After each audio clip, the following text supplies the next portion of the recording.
So today we're going to be making some more bread, but today it's going to be garbage bread. And for garbage bread, I like to use a French bread recipe because I like that airy texture of the French bread. It's so light and fluffy, and it's not as sweet as, say, like a white bread, which maybe I'll videotape another time. We'll see. So, some tips. I'm going to give these tips every time I make bread. And they're tips that have really helped me. I used to have a really hard time with yeast. I don't know if anybody else does. But I find that if I use the jar yeast and measure it out myself, and as we go along, you'll see how I mix it, and it tends to work out pretty good. Also, the way I do the water is I use a meat thermometer. So that's a great goal. As long as it's between 110 and 120 degrees, the water is great. And always to find a good space to rise your dough that's a nice consistency is I always turn my oven at 200 degrees while I'm making the bread. Once the dough is made, I turn the oven off and slip in the dough and let it sit there for 60 minutes. So let's get started. First, I have a 25-pound bag of flour. I know you're all jealous. So I keep my flour inside this pitcher. And I start out with like 3 cups, and you'll see I'm not always the greatest measurer. I make things up as I go along. Not that far from life, really. Okay, 2, looks like I'm going to have to fill my pitcher soon. 3, and then a tablespoon of sugar, which I don't get anything out, just use this from our coffee in the morning. You can see we go through a lot of sugar with our coffee. Tablespoon of that, and then you're going to have a tablespoon of salt,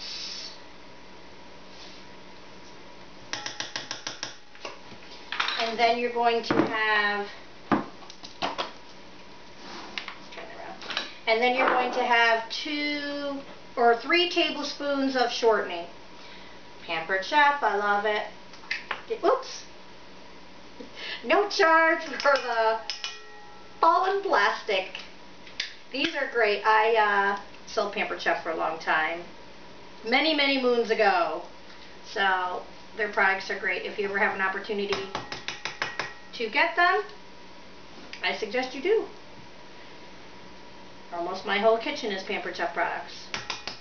Plug, plug. Okay, 3 tablespoons of shortening. And if you do not have a KitchenAid, get one. It's the best investment we ever made. It was a Mother's Day gift. Or, right? Yeah. Nope, it was a birthday gift. My 40th birthday. Don't tell anybody. So I'm going to give that a stir. I'm going to put in the yeast now. What I like to do is I don't like the yeast to be by the sugar. And they'll tell you that on the directions, which I don't always tend to follow. So I'm just going to rinse off this tablespoon.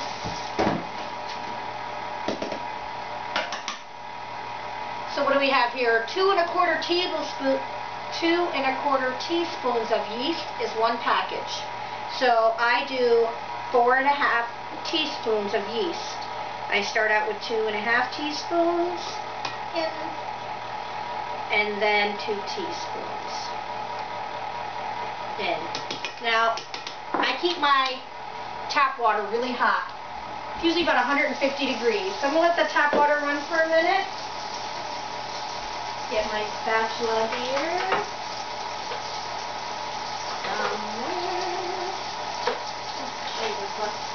I can't find my rubber spatula. There's a big surprise. Okay. So I just push down the sides as it goes. That water's probably nice and hot.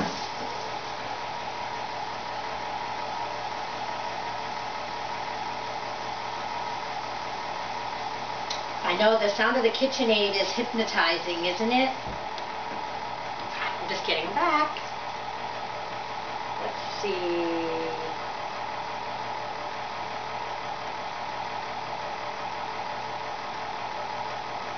It's a little hot. It's at 130, so I'm just going to let it sit for a minute. It'll cool off pretty quickly. So we're done with this.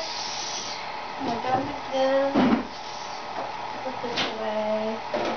So while that's going, I take some cooking spray.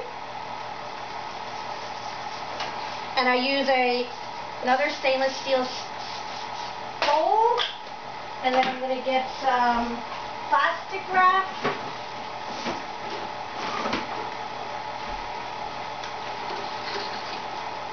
And have that ready to go when I'm ready to use it.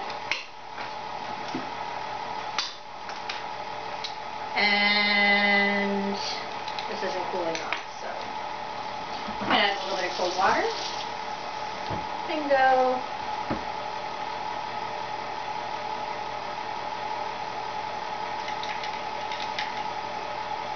There it is.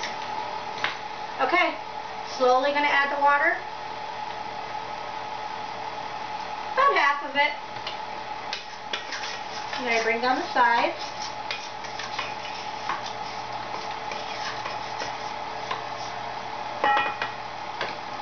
I'm going to add the rest. Now the dough inside is going to be very liquidy. Remember, we added 3 cups of flour, right? So now we're going to add another cup. I'm going to turn it off. Here we go. Close this. Stir this. Count to 10. 2, 3, 4, 5, 6, 7, 8, 9, 10. Turn it up another notch to medium. Scrape the sides. Whoa, whoa, whoa. Steady now.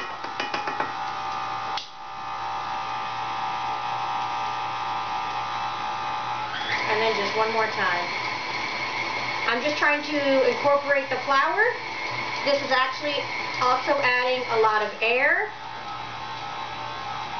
And then, hopefully you have the counter space. If not, clear off your counter, for Pete's sakes. Okay, so about a half a cup. Turn this off. And this is my trick. So, you know, don't give away my secrets. And I put the dough right on top of that half a cup of flour. Getting the rest of the flour out.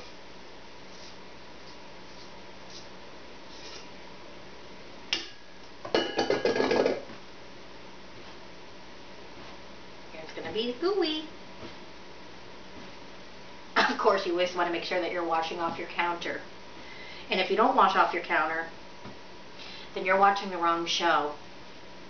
You need to check out Your Home Keeper. That's my sister's cleaning business. She'll show you how to clean it up.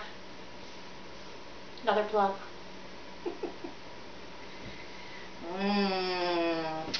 I love kneading dough. It's so therapeutic. I like to hum too. So if you don't like the humming, hit mute now. Ooh, see how that's still sticky? Every dough is different. So I'm just going to take mine. Come on now. And I'm going to add another quarter cup. And we're just going to knead it in. You'll get the hang of it. It takes practice. I think it's been about 3 months now that I have not bought store bread. I make my own bread. In fact, I make a lot of things homemade. So if you stay tuned to my blog, you'll see how to make all kinds of things. I hardly ever use any box products. I think that there's lots of chemicals in box food, and even though people find them convenient, they can be dangerous to our health and to our children's health. Okay, I'm off my soapbox now. But let's see, I make my own bread, my own sauce, my own soups, my own mashed potatoes. Don't get me wrong, sometimes I do use box foods when I'm in a hurry. But the amount of time it takes to do all of that, you can make a meal. And that's what we're doing tonight, making a meal. You know, last night I made chicken and broccoli Alfredo, which was yummy. And you know, I get out of work, I didn't get home, I brought my son to a birthday party, and came home about 4:30, quarter to 5, and made this dough here, and then made chicken and broccoli Alfredo. By the time the chicken and broccoli Alfredo was done, my bread was done, and we had nice, popping, hot, fresh French bread for dinner. Okay, so enough talking, Janet. In we go. Let me wash my hands off.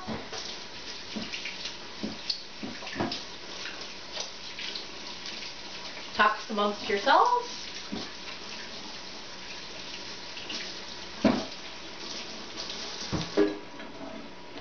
And then I put a piece of plastic wrap over it.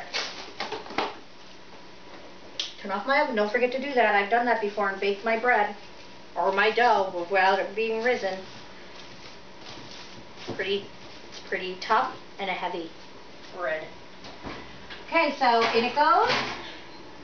I close the oven. I set my timer for 60 minutes. And we'll meet back again after 60 minutes.